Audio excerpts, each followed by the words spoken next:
Dear humans, I stand here today not for myself, but for every tail wagger, sloppy kisser, and curtain ninja.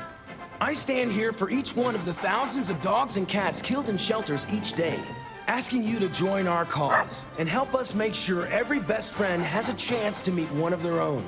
With Best Friends Animal Society leading the charge, and your help, we can save them all.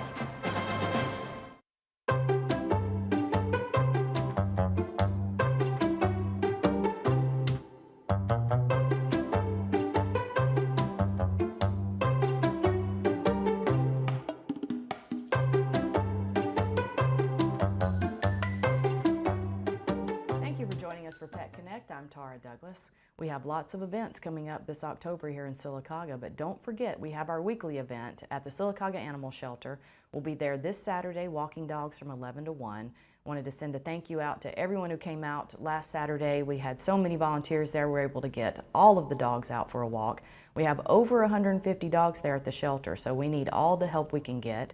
And we love to see people come out and interact with the dogs. We get a lot of information about them. And we have some wonderful volunteers who have put a lot of those dogs. We've got 65 listed on Pet Finder right now. So when you come out to walk the dogs, you can help us get more information where we can list them for available adoptions. And we have people across the country that look at Pet Finder. We even have one dog, Pickles, who's being adopted today by a couple from Wisconsin. So make sure you tell your friends and family, no matter where they live, that we have dogs available here.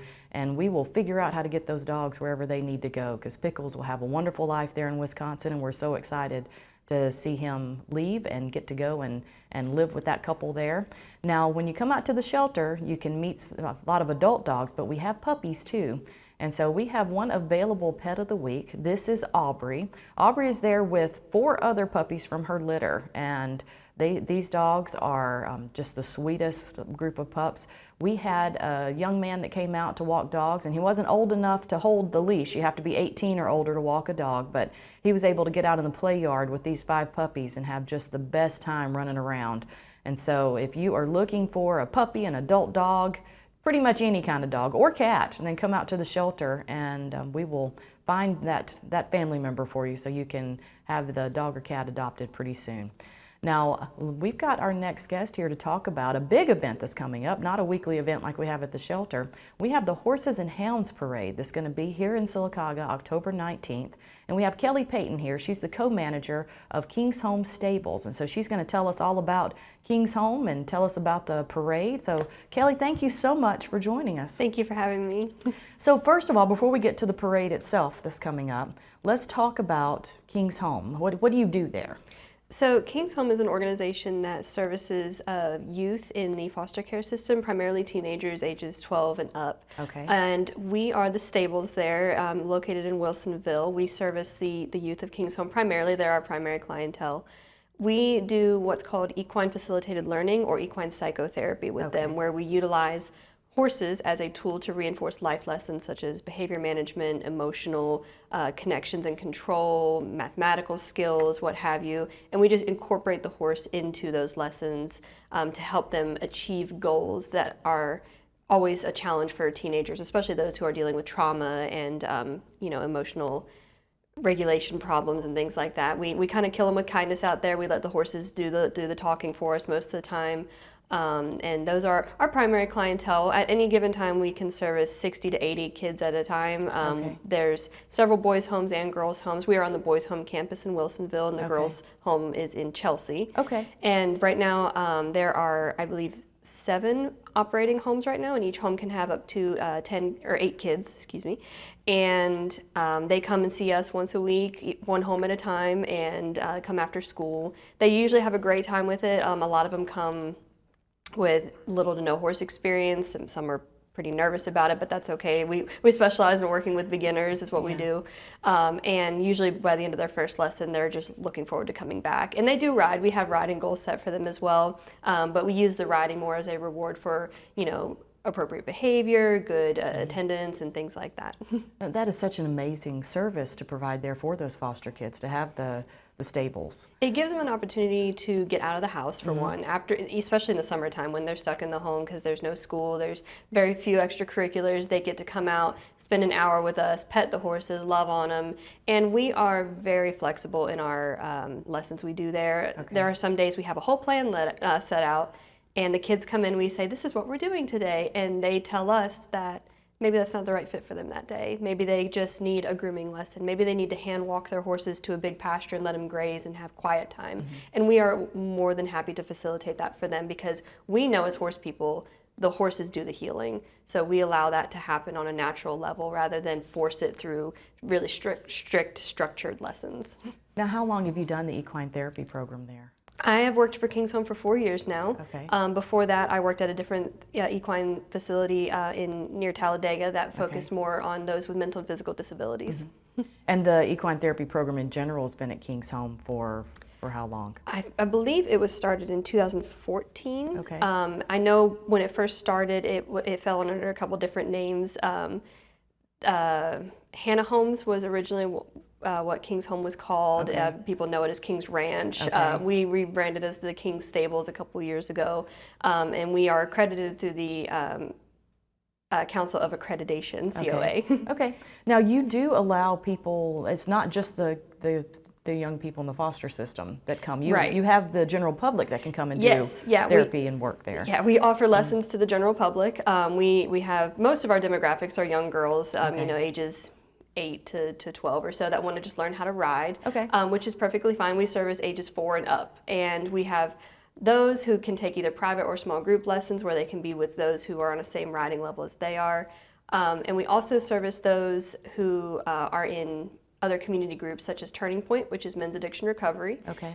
They see us once a week for 2 hours at a time, and their group is a bit differently structured. They come for 2 hours, and their first hour they spend doing service projects for Okay. us as a way to give back for the lessons that we then, do the second hour where we follow along their recovery journey with them. Okay. And we structure those lessons to meet their lesson. I forgot the word for it, but their recovery journey. Okay. So with if someone wants to come and take lessons, and do you also offer the equine therapy for people if they need it? We Not do, just learning but how to ride, absolutely. We are happy to facilitate any kind of lessons. If you want to come and just have horse time, we are always looking for volunteers as well. Okay. You have to be 14 or older to volunteer independently without your parent or guardian present. And you have to be older than 18 to volunteer with our King's Home youth, just because Okay. they are teenagers themselves. Okay. And we're always looking for volunteers. We only have 2 staff there. We have 13 horses to take care of, so we're always busy, always have something to do. And like I said, we service all age clientele. We also service those with mental and physical disabilities as well. So we need people to come lead their horse for them, help us, have sidewalkers and, some extra hands on deck for those lessons. So if someone wants to volunteer or take lessons Mm-hmm. or get equine therapy, where do they need to go to find more information or to contact you? Yeah, so you can go on our website. We are under the King's Home website, www.kingshome.org, and there's a little link for the King's Stables there. There's a link for volunteering and for donating, and you can find all the information about our program there. Okay. Now, with the King's Home Stables, Mm-hmm. you are raising some money for your equine therapy program, and part Yes. of that is through this parade that's coming up. So let's talk about the parade and what's going to happen here in Sylacauga. So this is a new event that we came up with this year. We're pretty excited about it. Myself and my coworker, we love riding in parades, especially Christmas parades. We love decorating our horses, and we thought we would like to facilitate a parade specifically for dog and horse owners. Pet parades are a booming, not industry, but booming event across the country. Hundreds of thousands of dogs participate in the big cities, and we want to bring that to our community here. It's going to bring the community together, get the dogs out, get the horses out, and see them all dressed up in their Halloween costumes, have the owners dressed up. It's a fun event leading up to the holiday. And all the funds that we raise for this are going straight to our program. We have, like I Okay. said, we got 13 horses to take care of. We are always in need of fundraising opportunities, and it's a lot of work, it's a lot of care that goes into our program, and we're always expanding. We always want to service more people, more groups, and through that we definitely need some extra funding. You know, it sounds like an amazing program. So anything we can do to get the information out there, Yes. that will help everyone, not just you and the program, but help the people that are there, Correct. that are coming to the program. So the parade itself, horses and dogs, that's it. Yes. And let's talk about the route. Let's talk about who is participating in the parade, because you were saying something very interesting about how horses and dogs don't always like the noise, but this is not going to be a Right. noisy parade. So typically, you know, a lot of parades limit either the number of horses you can have or the number of dogs, if dogs at all.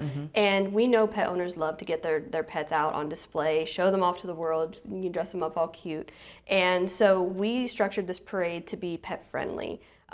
We have really strict spatial rules for all the animals, so nobody's overlapping. There will be a divide between the dogs and the horses themselves. And we're not having a traditional parade where we've got lights and sirens. We don't have any bands. We don't have anything being thrown. Things that typically deter horse riders in particular, because horses, you know, acclimating to parade conditions can be hard to train your horse, to prep your horse for. How do you prep for a siren when, you know, you're out in the middle of the woods? So we're hoping that this encourages more people to come out for the parades than typically attend. Parades are a lot of fun. I've always enjoyed them. I love decorating my horse and riding in the parades.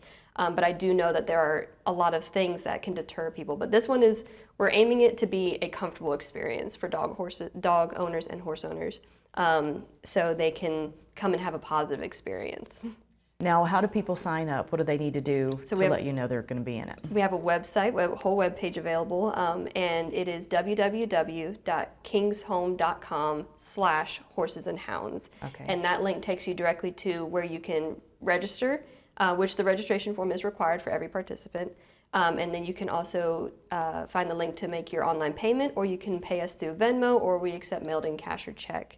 And we do have a deadline for our pre-registration. It's October 16th, so Okay. a couple days before the parade. Anytime after that, or if you're a walk-up that day, which we welcome, we do raise it by about $5 for that walk-up fee. Okay. And then we can find information on your Facebook page. Yes, also. Facebook, we've got it plastered all over our Facebook. Okay, so that's all great information to have, and hopefully we'll have some beautiful weather. Yes, so we I'm can get out praying there. for beautiful weather. Now let's talk about the routes, because we want to get a lot of people from the community out there to watch. Because Yes. you don't have to have a horse or a dog to Yeah, show up. Go we- and watch the We got to parade. have people to cheer us on for sure.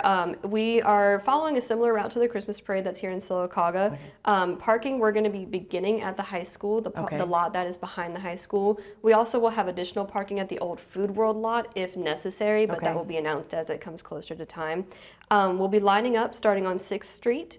We'll be turning right onto Broadway, going all the way down to West 1st Street, turning right, and then turning right back onto North Norton Avenue back to the high school. So it's a nice rectangle, which is another reason why we are aiming this parade to happen here in Sylacauga, because the parade route is a loop, which is a big deal for horse owners specifically, because you have a trailer you have to worry about. Gotta get back to that and trailer. if you get to the end of a route and then you're just let loose and traffic is suddenly going, it can be really discouraging and kind of scary sometimes, especially if you're a younger rider with less experience. So this one, it's a loop. You start and end in the same spot. You're escorted the whole way. You don't have to worry about traffic intervening and coming in between you and your horse and your dog and things like that. So that's perfect. So make sure you come on down to downtown Sylacauga, starting at Sylacauga High School, going down Broadway to 1st Street and coming back up Norton. So we'll have lots of space for people to come out and watch the parade, and hopefully we'll have lots of participants. This sounds Hope so. exciting. I've heard so many people say they're excited about it. So I've if had a we lot can- of good feedback about it. I'm just waiting for those registrants. I know people are going to wait to register. I just can't wait to see how big my list gets.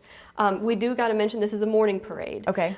So per the railroad here, a lot of the trains run in the afternoon. So we're hosting Yes, this they in do. the morning. We're going to host this in the morning so we don't have to worry about any of those trains. The parade itself begins at 10 a.m. Okay. Registration opens as early as 8:30. Okay, perfect. So make sure you get on to King's Home Stables Facebook page or the web page, and then we can get you all signed up. But like we said, if you don't have a horse or a dog, you can still come on out and watch the parade because we're going to have a lot of fun. We're going to have some shelter dogs there too. So we've got at least 4 of the available dogs from the Sylacauga Animal Shelter where volunteers will be out walking. So if you can't come to walk dogs that day at the shelter, then at least come out and see them walking in the parade. So we'll have a great time. And Kelly, thank you so much for coming on the show. Thank you for inviting me. Help us get the information out there. We want to make this a great event here in Sylacauga and do what we can to support you guys. And thank you so much. And thank you for coming, and thank you for joining us for Pet Connect. Make sure to come out this weekend and meet Aubrey, and we need to find her home and her 4 litter mates too. And we'll have more Daybreak after these messages.